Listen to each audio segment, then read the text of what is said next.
Oh, hello everyone, and welcome to Crypto News and Investigative Reports. I'm glad that you're able to join us today. I hope wherever you are, you're having a great day, or wherever you are, you're having a great night, depending on what time zone that you're in. Glad you're able to join us. We're just getting started on Twitter, so we hope that you follow us on Twitter. We're also on YouTube. If you can go over to YouTube and check out some of our previous videos and give us a thumbs up, smash that subscribe button and subscribe to us. Um, we're trying to be that legit news source that we try to do research, and we try to give you the best information that we can regarding cryptocurrency and what's going on in the cryptocurrency revolution. All right, so hopefully you're having a great day. I want to start with a couple of articles and don't want to be too long on this video, but I've always said three things, and I start now with these three things. The IMF, the World Bank, Central Bank, and the Federal Reserve have to come together in order for cryptocurrency to get this position. I know a lot of people are saying mass adoption by 2020. I personally don't think so, because there's a lot of different intrinsic things that have to all flow together and work together in order for that to happen. And I'll discuss that right now. I'll talk a little bit more about mass adoption. But first, I always want to start with the IMF. With the federal. I'll start with the Federal Reserve today. The Feds. It's interesting. Jerome Powell, of the chairman of the Federal Reserve. It says Bitcoin and other cryptocurrencies not significant threats, says the U.S. Federal Reserve chairman. This came out the 21st, July 21st. I just want to start here by saying we need to understand the two sides to the cryptocurrency movement. There is going to be a political side, and you saw the political side. If anybody watched any of the congressional hearings on digital assets, you saw the political position. They're not just so willing to give up the reserve currency. The United States has the reserve currency, and the political side of the issue is that they are not willing just to give that up to a cryptocurrency. And so I just want to make that point, that you need to understand, those that are saying mass adoption by 2020, you need to understand that there is a political side that takes a very long time. Anything political takes a long time. Politics plays a very difficult role in everything, in anything, especially finance. And then there's the regulatory side, and that is when regulators have to come together and make decisions about what they're going to do. They always pick what is in the best interest for them. Shout out to the digital investor. I think he talked about Goldman Sachs. And if you can go back in history, I remember when I was a part of the National Association of Investors Corporation. I was a part of the NAIC, and but anyway, they'll let you know that regulatory is a very difficult thing when it comes to regulatory and finance. And then political and finance is even it even takes a longer time, because you have to convince so many people. We're talking about the IMF, the International Monetary Fund. We're talking about the central bank, World Bank, and then we're talking about the Federal Reserve and their constituency. All three of these entities have constituencies. And so to bring all of this to one side, to one position, is going to be pretty difficult. Now we got Chris Larson. He's working with the High Advisory Council for the International Monetary Fund. And we have a few other people that are working with that. We have some Goldman Sachs people. We have some people that are with Circle. So, and then you have the Federal Reserve Task Force, a payment task force. You got a lot of people that are associated with cryptocurrency and Ripple with that entity, and then you have people that are working with the World Bank. So my whole point with saying all of this is mass adoption is going to take a while, because you have so many people that you have to get on the same page. But anyway, Bitcoin and other cryptocurrencies not significant threat, says the U.S. Federal Reserve chairman, because they're actually working behind the door, in their boardrooms, trying to figure out what to do. The Fed won't regulate digital currencies because regulation takes such a long time, and you're going to need specific regulations for cryptocurrencies. I won't read the whole article, but I think this is one of the articles that I'm following today. the Fed's very concerned about Bitcoin. And I'll take an opportunity to talk about Ripple XRP right here. Ripple XRP, they are in position to be a global cryptocurrency, and it's going to take a while before that happens, but they are in the game. XRP is winning the game. They have the team. They have put together an exceptional team. They have, and their players are Brad Garlinghouse. Their players are Chris Larson. Their players are David Schwartz, and so they have pretty much a very, very good team that can step in and play the game right. All right. And so they have the right plan. They have the interledger protocol. They have that. They're working probably with Codius. They have that going on, and there's a lot of things that Ripple XRP are ahead of the game on.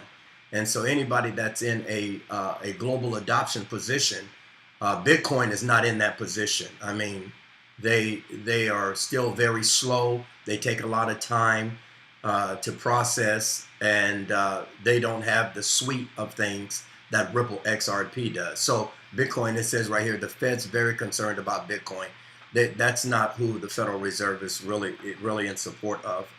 They're not really in support of Bitcoin. However, any success with any cryptocurrency is going to be good. Let's see. XRP is at 17 billion. Yeah. So any cryptocurrency that's doing a good job is going to be good for everybody. Kind of bouncing around a lot today because there's so much going on.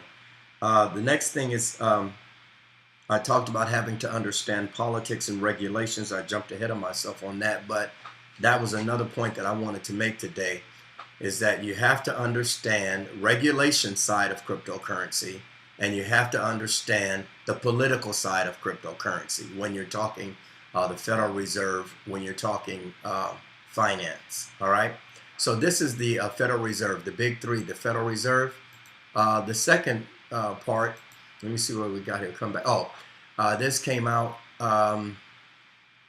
This is here is how the IMF is pushing Ripple and Bitcoin towards the mass adoption. You know, I keep talking about something called the SDRs, and I'm going to do a video on the SDRs and give out the best information that I can. But the International Monetary Fund has already said that Ripple fits the bill for what they need. The director, Christine Lagarde, however you pronounce her last name, she's already on board with selecting Ripple for their mass adoption. Chris Larson, I mentioned already in this video that Chris Larson is already a part of it. He's already giving them the information, what they need. And I said it's like if Chris Larson is in the room and if they're asking what to do, Chris Larson has the answers. He has XRapid, he has XVisa, he has XCurrent. So he has answers for them where other cryptocurrencies don't have the answers, like Bitcoin.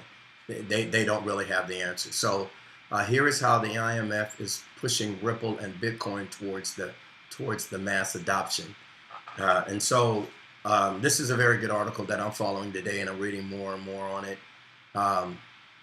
You know, once you start investigating the IMF, once you start investigating the Federal Reserve, and once you start investigating World Bank, central banks, you have to rewind. You have to keep going back and back and back, because a lot of this has already been talked about. A lot of this has already been done. A lot of this is, you know, they're going on and on with a lot of different things, and we need to stay focused on it. I won't read the articles because it takes too much time to start reading the articles, but it says the big announcement, I'll read this little part though. It says the big announcement on whether crypto such as Ripple XRP will be declared as securities or not hasn't been finalized. You know, that really doesn't matter. And I'm not really sure why that's in the news or why that's staying in the news, because whether Ripple is a security or not really doesn't matter. And I will be really glad when that's completely out of the news, because it's distractive. There's no I can't see any reason why that's starting to stay in the news with these authors of this of these cryptocurrency articles. That's one thing that they should just stop writing on, because it really doesn't matter anymore, especially to an investor. An investor want to know whether they're going to make some money or not.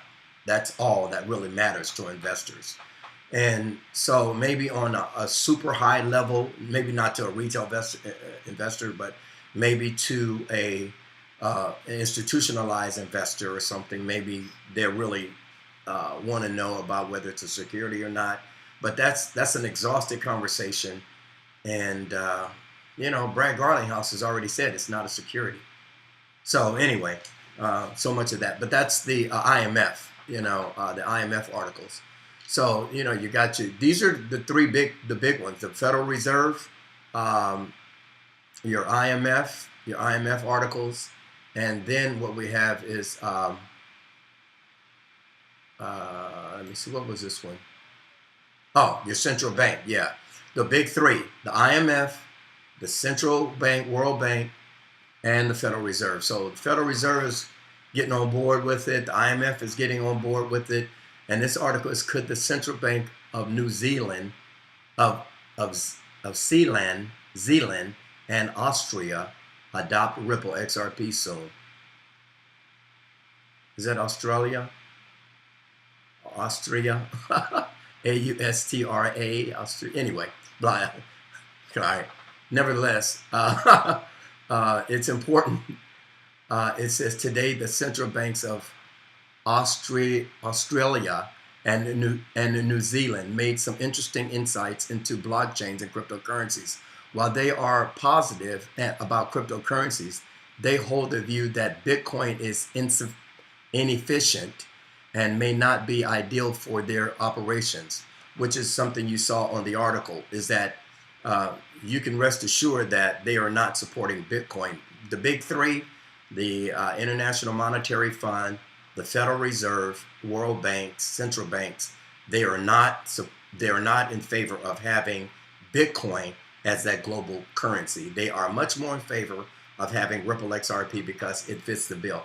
I'm being redundant with that, but that's the whole point. I mean, I don't think mass adoption is going to be as fast as we would like for it to be, but it sure is going to happen eventually. All right? It's going to happen eventually. All right. They have also ruled out the possibility of ruling out their own currencies, their own crypto. And the reason why they don't want to roll out their own crypto is because that can make the market unstabilized. That can cause unstabilization in the market if they come out with their own cryptocurrencies. So this leaves a very interesting possibility, and that's the adoption of Ripple XRP by these two central banks. You can easily read this from the tone of the central banks of these two countries towards cryptos. So this leaves Ripple XRP. I'm being redundant, man, but they're way ahead of the game. They're ahead of the game here. Ripple XRP with their suite of things, they're ahead of the game. They've started the ball rolling. Nobody is even close. Nobody even comes close. Okay, so let me see if that's everything I wanted to talk about.